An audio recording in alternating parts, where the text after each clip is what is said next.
2026년 3월 아마 많은 분들이 본인 포트폴리오에 파랗게 찍힌 자동차 주식들을 보면서 한숨 좀 쉬셨을 겁니다. 네, 그 마음 저도 충분히 합니다. 하지만 오늘 그냥 뉴스에 나오는 막연한 공포 말고 그 너머에 있는 진짜 변수가 뭔지, 그리고 저 같은 20년차 전략가의 눈에는 이 위기가 어떻게 기회로 보이는지 아주 명확한 로드맵을 한번 제시해 보겠습니다.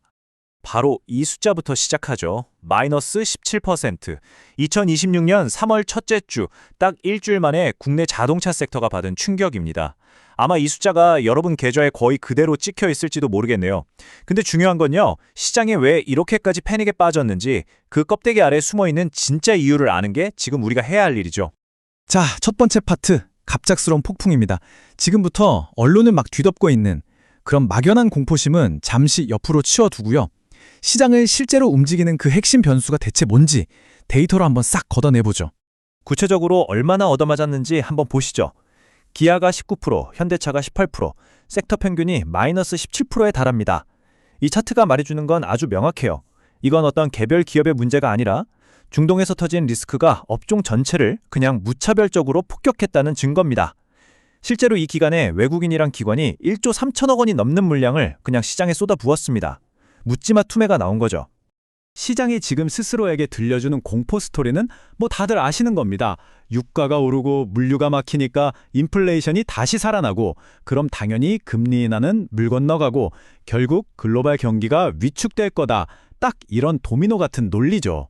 하지만 제 20년 경험으로 볼 때 이건 전부 현상일 뿐 본질이 아닙니다. 이 모든 걸 뒤에서 조종하는 단 하나의 핵심 변수가 숨어 있어요. 바로 이 지점에서 경력자와 아마추어가 갈리는 겁니다. 20년 넘게 시장을 본 사람은요, 이렇게 복잡하게 얽힌 방정식 전체를 움직이는 단 하나의 키, 마스터 키가 뭔지를 찾아내는 데 집중하거든요. 수많은 소음 속에서 핵심 신호를 잡아내는 것, 그게 진짜 전략입니다. 그건 바로 기간입니다. 영어로는 듀레이션이라고 하죠. 이 중동 분쟁이 얼마나 오래 갈 거냐? 바로 이 질문이 모든 걸 결정하는 마스터키입니다. 그래서 우리 투자자한테 정말 중요한 질문은 전쟁 터졌네, 어떡하지가 아니에요. 그래서 이 싸움이 대체 언제까지 갈까? 바로 이 질문 딱 하나입니다. 아까 봤던 시장의 그 모든 공포들 있죠? 산업 수요, 에너지, 운임, 금리, 환율, 이 5가지 변수들. 얘네들이 뭐 제각각 따로 노는 것처럼 보이지만 사실은 기간이라는 하나의 목줄에 전부 묶여있는 셈이죠. 기간이 짧으면 이 모든 걱정은 그냥 단기 해프닝으로 끝나는 거고요. 이게 길어지는 순간부터는 진짜 실질적인 위협으로 돌변하는 구조인 겁니다. 자, 그럼 이제 막연하게 불안에 떠는 건 그만하고 구체적인 작전 계획을 짜보죠. 이 분석의 하이라이트입니다. 우리는 앞으로 펼쳐질 가능성이 있는 4가지의 미래를 미리 그려보고 각각의 시나리오에 딱 맞는 4가지 투자 계획을 미리 세워둘 겁니다. 이 표는 대신증권 리포트가 제시한 4가지 미래입니다. 자, 첫째, 일주일 만에 끝나는 초단기 상황.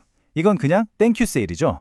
유가는 잠깐 올랐다 안정될 거고, 이럴 땐 이번에 과하게 얻어맞은 성장주들 주워 담으면 됩니다.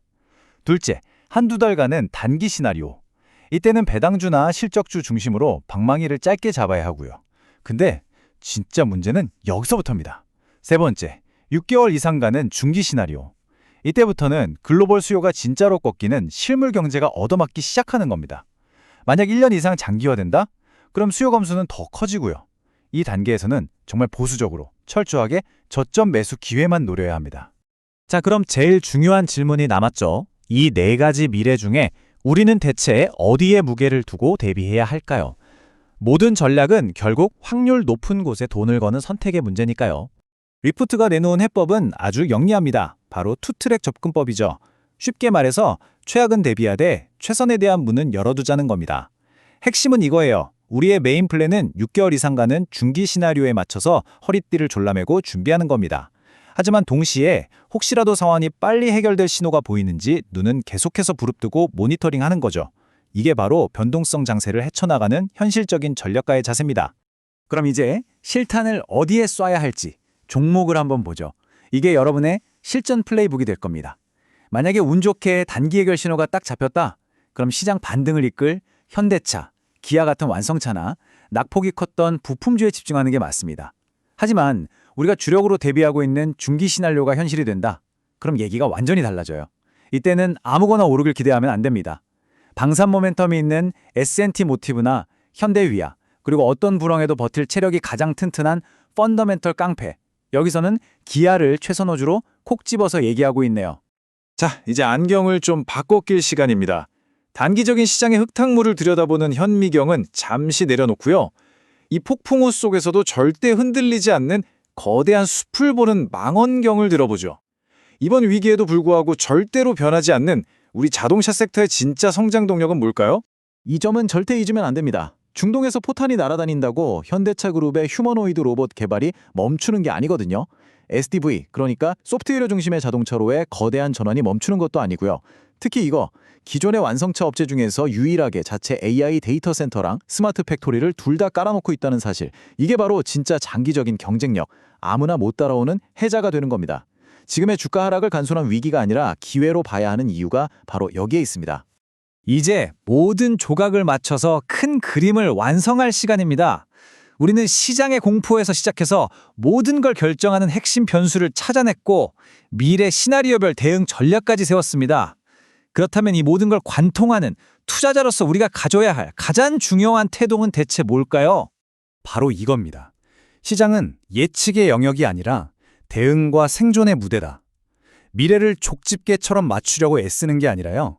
어떤 미래가 닥쳐도 내 계좌가 살아남을 수 있도록 미리 길을 닦아놓는 것. 오늘 우리가 함께 짚어본 이 시나리오 기반의 전략적 접근법이야말로 지금 같은 안개 속 장세에서 여러분의 소중한 포트폴리오를 지키고 나아가 위기 속에서 기회를 포착하게 해줄 가장 강력한 무기가 되어줄 겁니다.